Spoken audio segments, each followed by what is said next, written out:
काँग्रेसच्या विधान परिषद आमदार प्रज्ञा सातव यांनी भाजपमध्ये प्रवेश केला। तुम्ही म्हणाल त्यात मोठी गोष्ट ती काय? त्यानं काँग्रेसवर किंवा महाराष्ट्राच्या राजकारणावर काय फरक पडणार आहे? पण वरवर बघता ही घटना छोटी वाटत असली तरी याचा दूरगामी परिणाम होणार आहे। विधान परिषदेत काँग्रेसचा एक आमदार कमी झाल्यानं ठाकरेंचे आणि काँग्रेसचं संख्याबळ हे समान झालंय। विरोधी पक्षनेते पदाचा निर्णय सत्ताधाऱ्यांच्या मर्जीवर गेलाय। कसा ते पाहूया।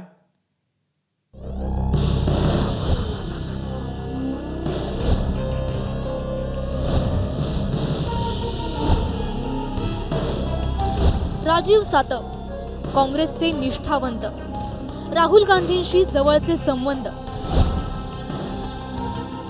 त्यांच्याच पत्नी प्रज्ञा सातव।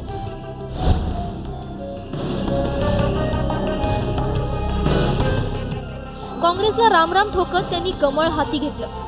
विशेष म्हणजे काँग्रेसनं त्यांना दोनदा विधान परिषदेची संधी दिली। त्यांची आमदारकीची टर्म अजूनही 5 वर्ष बाकी आहे। असं असताना त्यांनी काँग्रेस सोडण्याचं धाडस दाखवलंय। ते का, याचं उत्तर त्यांनीच दिलं।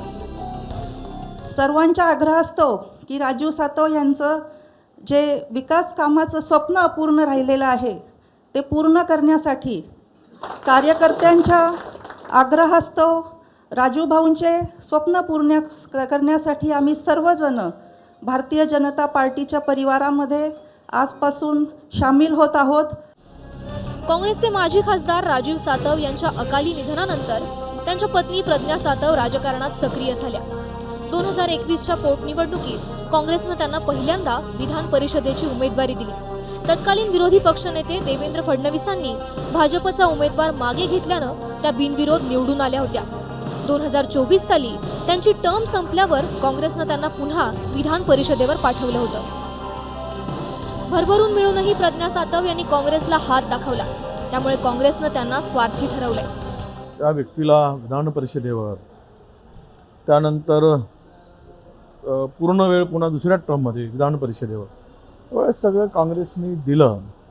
त्या कुटुंबाच्याकडे एक भावनिक राहुल गांधींचे संबंध होते, पण मला वाटत नव्हतं की इतकं सर्व मिळूनही प्रज्ञाताई असं कुठला निर्णय घेतील।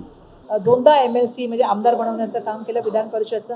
काँग्रेस पक्षाने खूप लोकांना सत्ता दिल्या, काँग्रेस पक्षाने खूप लोकांना संधी दिल्या।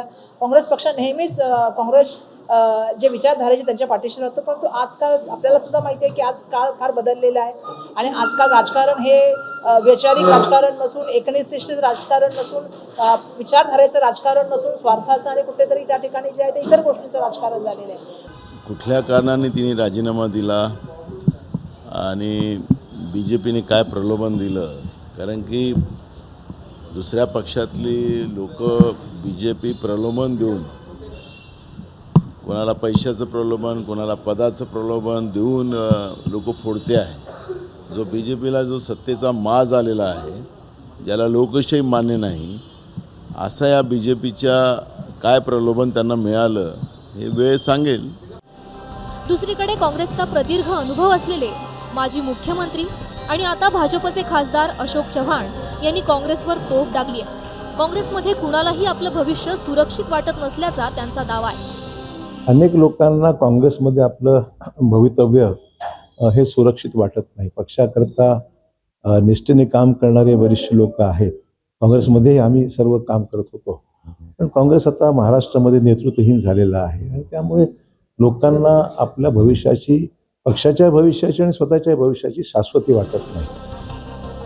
भाजपनं मात्र काँग्रेसच्या निष्ठावंतांच्या पत्नीलाच प्रवेश देऊन काँग्रेसला धक्का दिलाय। भाजपच्या म्हणण्यानुसार प्रज्ञा सातव यांना काँग्रेसशी एकनिष्ठ असलेल्या आपल्या पतीचं स्वप्न भाजपमध्ये राहून पूर्ण करायचंय। त्यांना कुठल्याबद्दल नाराजी नाही आहे, त्यांना कोणी व्यक्ती पक्षाबद्दल नाराजी नाही आहे, पूर्वाश्रमी काय झालं त्याच्याबद्दल त्यांना काही बोलायचं नाही आहे। पण त्यानेच एकच संकल्प केला आहे की मला स्वर्गीय राजीव सातवजी यांचे स्वप्न पूर्ण करायचे आहे, स्वप्नपूर्ती करायची आहे, हिंगोलीला विकसित करायचा आहे, या जिल्ह्याला विकसित करायचा आहे। हा जो एक त्यांनी आपल्यासमोर संकल्प मांडला, या 14 कोटी जनतेसमोर संकल्प मांडला, हा महत्त्वाचा आहे। तुम्हाला आम्ही विश्वासाने सांगू इच्छितो की आम्ही एक परिवार म्हणून प्रज्ञाताई आमच्या मोठ्या बहिणीसारख्या आहेत आणि त्यांच्याबरोबरच्या असणाऱ्या प्रत्येक कार्यकर्त्याला सन्मानाची वागणूक देणं. त्यांनी ज्या विश्वासाने भारतीय जनता पार्टीमध्ये प्रवेश केला आहे, आम्ही त्या विश्वासाला कुठेही तडा जाऊ देणार नाही याचं तुम्हाला आश्वासित करतो. वरवर बघता ही छोटी घटना वाटत असे, एक आमदार काँग्रेसमधून कमी झाला असं वाटत असे, तर तेवढ्यापुरती ही घटना सीमित नाही. याचे दूरगामी परिणाम होणार आहेत. कसे ते पाहूया. विधानसभेत विरोधी पक्षनेते पदासाठी ठाकरेंच्या शिवसेनेनं तर विधान परिषदेमध्ये काँग्रेसनं दावा केला होता. प्रज्ञा सातव यांच्या राजीनाम्यामुळे विधान परिषद विरोधी पक्षनेते पदावर काँग्रेसचा दावा कमकुवत बनलाय. विरोधी पक्षनेते पदासाठी एका पक्षाकडे किमान 8 आमदार असायला हवेत. परिषदेत ठाकरेंची शिवसेना आणि काँग्रेस यांच्याकडील आमदारांचा आकडा समसमान झालाय. विधान परिषदेत आता काँग्रेसचे 6 आमदार आणि ठाकरे सेनेचेही 6 आमदार असतील. त्यामुळे परिषदेत ठाकरेंची शिवसेना सुद्धा विरोधी पक्षनेते पदावर दावा करू शकते. राज्याच्या मुख्यमंत्र्यांना विरोधी पक्षनेता नकोच आहे आणि तो एक नवीन प्रयोग करू इच्छित आहेत की 5 वर्ष राज्यामध्ये विरोधी पक्षनेत्याशिवाय सरकार चालवायचं आहे. त्यामुळे कदाचित ती बाजूसुद्धा असू शकते की त्यांच्या राजीनाम्यामागे वरच्या हाऊसचा विधान परिषदेचा विरोधी पक्षनेता हा काँग्रेसपासून दूर नेता येईल. तो काँग्रेसचा किंवा भारतीय जनता पार्टीचा अंतर्गत पक्षांतर्गत विषय आहे. मला वाटतं काँग्रेसच्या मंडळींनी त्याच्यावर प्रतिक्रिया दिलेली आहे. कारण काँग्रेसच्या सदस्य होत्या सातवताई, त्यामुळे मला असं वाटतं आम्ही काही त्याच्यावर बोलणं योग्य होणार नाही. एकंदर महाविकास आघाडी म्हणून विधानसभेत आमचा आणि परिषदेमध्ये काँग्रेसचा विरोधी पक्षनेता व्हावा अशा प्रकारचा प्रस्ताव आम्ही ऑलरेडी दिलेला आहे. प्रज्ञा सातव यांनी राजीनामा दिल्यानं काँग्रेसकडे 6+1 अपक्ष अशी संख्या उरली आहे. थोडक्यात काय तर विधानसभेप्रमाणेच विधान परिषदेतही संख्याबळ असं झालंय की विरोधी पक्षनेता देणं न देणं पूर्णपणे सत्ताधाऱ्यांच्या मर्जीवर अवलंबून असणार आहे. ब्युरो रिपोर्ट, एबीपी माझा. एबीपी माझा, उघडा डोळे बघा नीट.